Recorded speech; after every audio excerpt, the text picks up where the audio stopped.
வணக்கம் my dear மாணவ செல்வங்களா. இன்னைக்கு நம்ம ஃபைஃபர் சேலஞ்சில் பார்க்க போகிற chapter plant kingdom. And plant கிங்டம்ல இருந்து எவ்வளோ கொஸ்டின் எக்ஸ்பெக்ட் பண்ணலான்னு பார்த்தீங்கன்னா 3லேருந்து 5 கொஸ்டின் வரைக்குமே எக்ஸ்பெக்ட் பண்ண முடியுது. அண்ட் வாங்க இப்போ ஃபர்ஸ்ட் கொஸ்டினுக்கு போயிடுவோம். இந்த ஃபர்ஸ்ட் கொஸ்டின் ஒரு டயக்ராம் பேஸ்டு கொஸ்டின். பிளான் கிங்டமில் இருக்கக்கூடிய எல்லா டயக்ராம்ஸையும் கோத்ரூ பண்ணிக்கோங்க. என்சிஆர்டில் இருக்கிறத மட்டும் கோத்ரூ பண்ணிக்கோங்க. ஸோ இங்கே ஐடென்டிஃபை த ஃபாலோயிங் பிளான்ட்னு கேட்குறாங்க. அண்ட் உங்கள் ஆன்சரையும் ரெடியாக வச்சுக்கோங்க. அண்ட் இதுக்கான சரியான answer option D, Salvinia. So கொடுக்கப்பட்டிருக்க டயக்ராம் பார்த்தீங்கன்னா சால்வீனியான்ற ஒரு பிளான்ட். அண்ட் சால்வீனியாங்கிறது ஒரு டெரிடோஃபைட். கொடுத்துருக்க எல்லா ஆப்ஷனுமே பார்த்தீங்கன்னா டெரிடோஃபைட்ஸ் தான். அண்ட் சால்வீனியாவும் ஒரு டெரிடோஃபைட்டிக் பிளான்ட் தான். அண்ட் நம்ம செகண்ட் கொஸ்டினுக்கு போயிடுவோம். நமக்கான ரெண்டாவது கேள்வி ஒரு அசர்ஷன் அண்ட் ரீசன் கொஸ்டின். இந்த கொஸ்டின் எப்படி சால்வ் பண்ணுறதுன்னு பார்க்கறதுக்கு முன்னாடி உங்கள் ஆன்சர்ஸை ரெடியாக வச்சுக்கோங்க. Assertion, bryophytes are called as amphibians of plant kingdom, சரியான statement. Reason, bryophytes are dependent on water for completing their life cycle, இதுவும் ஒரு சரியான ஸ்டேட்மெண்ட். பட் கரெக்ட் எக்ஸ்ப்ளனேஷனா இன்கரெக்ட் எக்ஸ்ப்ளனேஷனா, அதான் என் கேள்வியே. ஆக்சுவலாக இது கரெக்டான எக்ஸ்ப்ளனேஷன் தான். ஏன் பிரையோஃபைட்ஸை நம்ம ஆம்பிபியன்ஸ் ஆஃப் பிளான்ட் கிங்டம்னு சொல்கிறோன்னா, பிகாஸ் பிரையோஃபைட்ஸ் தன்னுடைய வாழ்க்கையை கம்ப்ளீட் பண்ணுறதுக்கு வாட்டர் தேவைப்படும். செக்ஷுவல் ரீப்ரொடக்ஷன் கேரி அவுட் பண்ணுறதுக்கு வாட்டர் தேவைப்படும். எப்படி அனிமல் கிங்டமில் ஆம்பிபியன்ஸ் வாட்டரை வச்சு செக்ஷுவல் ரீப்ரொடக்ஷன் கேரி அவுட் பண்ணி தன்னுடைய லைஃப் சைக்கிளை கம்ப்ளீட் பண்ணுதோ, அதே போல் பிரையோஃபைட்ஸ் வாட்டரை டிபெண்ட் பண்ணியிருக்கும். அண்ட் இங்கே இது கரெக்டான எக்ஸ்ப்ளனேஷன் கண்டுபிடிக்கணும்னா அசர்ஷன் முடிச்சுட்டு பிகாஸ்ன்ற ஒரு வார்த்தையை போட்டு படித்து பாருங்கள். அப்படி பிகாஸ்ன்ற வார்த்தையை போட்டு உங்களுக்கு கரெக்டான ஸ்டேட்மெண்ட் கொடுத்தது அப்படின்னா அதுதான் உங்களுக்கு கரெக்ட் ரீசனும் கூட. ஸோ இங்கே பார்த்தீங்கன்னா bryophytes are called as amphibians of plant kingdom because they require water for completing their life cycle. So இதுதான் கரெக்டான எக்ஸ்ப்ளனேஷனாக இருக்குது. இதே assertion bryophytes are called as amphibians of plant கிங்டம்னு சொல்லிட்டாங்க. ரீசனில் பிரையோஃபைட்ஸ் ஆர் ஹோமோஸ்போரஸ்ன்னு கொடுத்துருக்காங்க. ரெண்டு ஸ்டேட்மெண்ட்டும் கரெக்டு தான், ஆனால் கரெக்ட் எக்ஸ்ப்ளனேஷன் பார்த்தோன்னா கிடையாது. ஸோ அசர்ஷன் முடிச்சுட்டு பிகாஸ்ன்ற ஒரு வார்த்தையை போட்டு பார்த்து ஃபுல் ஸ்டேட்மெண்ட் படித்து பார்த்து கரெக்டான ரீசன் கொடுத்ததுன்னா ஃபஸ்ட் ஆப்ஷன் போகலாம். தப்பான ரீசன் கொடுத்தனா செகண்ட் ஆப்ஷன் போகிறோம். அண்ட் இங்கே சரியான எக்ஸ்ப்ளனேஷன் கொடுக்காதனால இதுக்கான சரியான answer option A, assertion correct, reason correct. And reason is the correct explanation for assertion. And நமக்கான தேர்ட் கொஸ்டின் போயிடுவோம். Which group of plants were first terrestrial plants to possess vascular tissues? And இதுக்கான சரியான answer option C, pteridophytes. முதல்ல terrestrial plants, form of plants யாருன்னு பார்த்தீங்கன்னா algae. Terrestrial plants யாருன்னு பார்த்தீங்கன்னா bryophytes. Terrestrial plants to possess vascular tissues, அதாவது ஜைலமும் ஃப்ளோயமும் ப்ரெசென்ட்டாக இருக்கக்கூடிய பிளான்ட்டன் முதல்ல உருவான பிளான்ட்னு பார்த்தீங்கன்னா அது டெரிடோஃபைட்ஸ் தான். அண்ட் ஜிம்னோஸ்பம்ஸ் முதல்ல சீடை உருவாக்குன ஒரு plant. So first seeded plants gymnosperms. And first flowering பிளான்ட்ஸ்ன்னு பார்த்தீங்கன்னா ஆப்ஷனில் இல்லை, but first flowering plants angiosperms. ஓகேவா? அண்ட் நமக்கான fourth question, and identify the correct statement with respect to டெரிடோஃபைட்ஸ்ன்னு கேட்டிருக்காங்க.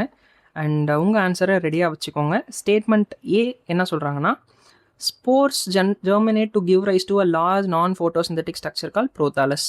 ஆக்சுவலாக டெரிடோஃபைட்ஸில் அதனுடைய கெமட்டோஃபைட்டை நம்ம என்னன்னு சொல்கிறோம்னா ப்ரோதாலஸ்ன்னு தான் சொல்கிறோம். அண்ட் ப்ரோதாலஸ் பார்த்தீங்கன்னா ரொம்பவே சின்னதாக இருக்கக்கூடிய ஒரு ஃபோட்டோசிந்தட்டிக் ஸ்ட்ரக்சர்.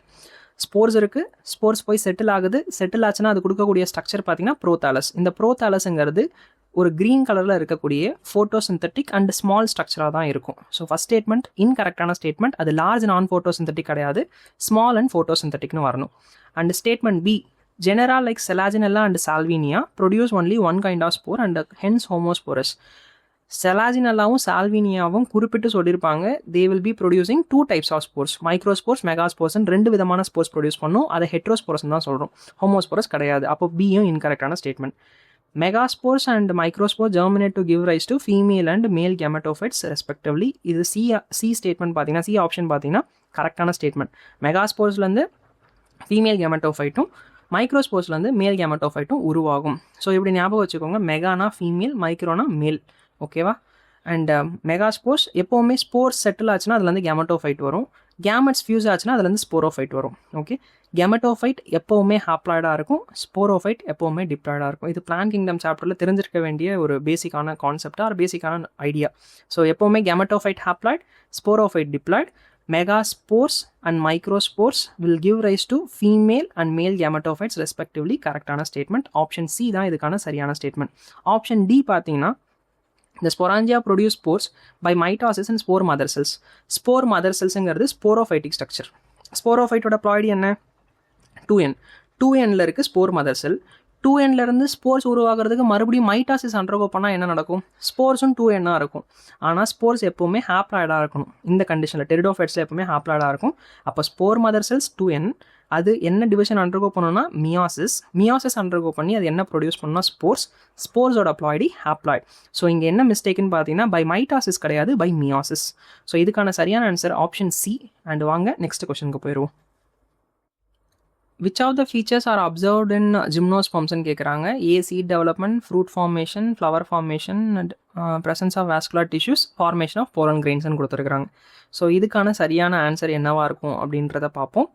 ஜிம்னோஸ்பெர்ம்ஸில் அப்சர்வ் பண்ணக்கூடிய கேரக்டர். ஜிம்னோஸ்பெர்ம்ஸில் சீட் டெவலப்மெண்ட் இருக்குமா? கண்டிப்பாக இருக்கும். ஏன்னா ஜிம்னோனா நேக்கட், ஸ்பெர்ம்ஸ்னா சீட், நேக்கட் சீடட் பிளான்ஸ். அப்போது ஜிம்னோஸ்பெர்ம்ஸுக்கு சீட் டெவலப்மெண்ட் இருக்கும். ஃப்ரூட் ஃபார்மேஷன் இருக்குமா அப்படின்னு பார்த்தோன்னா இருக்காது. காரணம் என்னென்னா ஜிம்னோஸ்பெர்ம்ஸில் ஓவியூல் இருக்கும். ஓவியூல் சீடாக மாறி வந்துடும். ஆனால் அதுக்கிட்ட ஓவரி கிடையாது. அதனால அதை நேக்கட் சீடன்னு சொல்கிறோம். ஸோ ஃப்ரூட் இல்லாமல் வெறும் சீடு மட்டும் டெவலப் ஆகும். ஃப்ரூட் ஃபார்மேஷன் நடக்காது. அடுத்து ஃப்ளவர் ஃபார்மேஷன் இருக்குமா? முதல்ல ஃப்ளவர் ஃபார்ம் பண்ண பிளான்ஸ் யாருன்னு நான் கொஞ்சம் நேரத்துக்கு முன்னாடி சொன்னேன். ஃப்ளவரிங் பிளான்ஸ்ன்னு பார்க்கும்போது அது ஆஞ்சியோஸ்பெர்ம்ஸ் தான். ஜிம்னோஸ்பெர்ம்ஸில் ஃப்ளவர் ஃபார்மேஷன் கிடையாது. அப்போ சியும் நடக்காது. ப்ரெசன்ஸ் ஆஃப் வாஸ்குலர் டிஷ்யூஸ் கண்டிப்பாக இருக்கும். ஏன்னா உங்களுக்கு டெரிடோஃபைட்ஸ்லேருந்தே பார்த்தீங்கன்னா இந்த வாஸ்குலர் டிஷ்யூஸ் அரைஸ் ஆக ஆரம்பிச்சிடும். டெரிடோஃபைட்ஸ், ஜிம்னோஸ்பெர்ம்ஸ், ஆஞ்சியோஸ்பெர்ம்ஸ் 3 பேர்கிட்டையுமே இருக்கும். ஸோ டி பார்த்தீங்கன்னா அப்சர்வ் பண்ணுறோம். And last one formation of pollen grains. Pollen கிரெயினுங்கிறது ஜிம்னோஸ்பெர்ம்ஸ்னால கிரியேட் பண்ண முடியும். அப்போ ஏன் ஆல்கே, பிரையோஃபைட்ஸ், டெரிடோஃபைட்ஸ்லாம் போலன் கிரெயினை கிரியேட் பண்ணல? ஏன் ஜிம்னோஸ்பெர்ம் ஸ்பெசிஃபிக்காக கிரியேட் பண்ணதுன்னு பார்த்தீங்கன்னா ஆக்சுவலாக ஆல்கே, பிரையோஃபைட்ஸ், டெரிடோஃபைட்ஸ் இவங்க 3 பேருக்குமே மொட்டைல் கேமெட்ஸ் இருக்கும். கேமெட்டுக்கு வாட்டர் கொடுத்தீங்கன்னா அது ஸ்விம் பண்ணிகிட்டே போயிட்டு ஃபீமேல் கேமெட்டோட ஃபியூஸ் ஆகிடும். ஆனால் ஜிம்னோஸ்பெர்ம்ஸ், ஆஞ்சியோஸ்பெர்ம்ஸ்லாம் அந்த மாதிரி கிடையாது. யாராவது ஒருத்தவங்க அதை பாலினேட் பண்ணணும். தூக்கிட்டு போயிட்டு ஃபீமேல் கேமெட்டோஃபைட் கிட்ட பக்கத்தில் விட்டால் தான் அங்கேருந்து கெமிக்கல் அட்ராக்ஷன் ஆகி ஃபியூஷன் ஆஃப் கேமெட்ஸ் நடக்கும். ஸோ இங்கே சீட் டெவலப்மெண்ட் பார்க்குறோம், அண்ட் வாஸ்குலர் டிஷ்யூஸ் பார்க்குறோம், and formation of pollen grains பார்க்க முடியுது. So A, D and E இது 3மே ஜிம்னோஸ்பெர்ம்ஸில் பார்க்கக்கூடிய கேரக்டர். ஃப்ரூட் ஃபார்மேஷன் இருக்காது, ஃப்ளவர் ஃபார்மேஷன் இருக்காது. இதே question which of the features are observed in ஆஞ்சியோஸ்பெர்ம்ஸ்னு கேட்டாங்கன்னா எல்லாத்தையுமே நம்மளால் பார்க்க முடியும். ஓகேவா? அண்ட் இங்கே ஆப்ஷன் சி தான் இதுக்கான சரியான answer. A, D and E only. நமக்கான 5 சேலஞ்சை கம்ப்ளீட் பண்ணியாச்சு. அண்ட் இப்போது உங்களுக்கான 5 சேலஞ்ச்.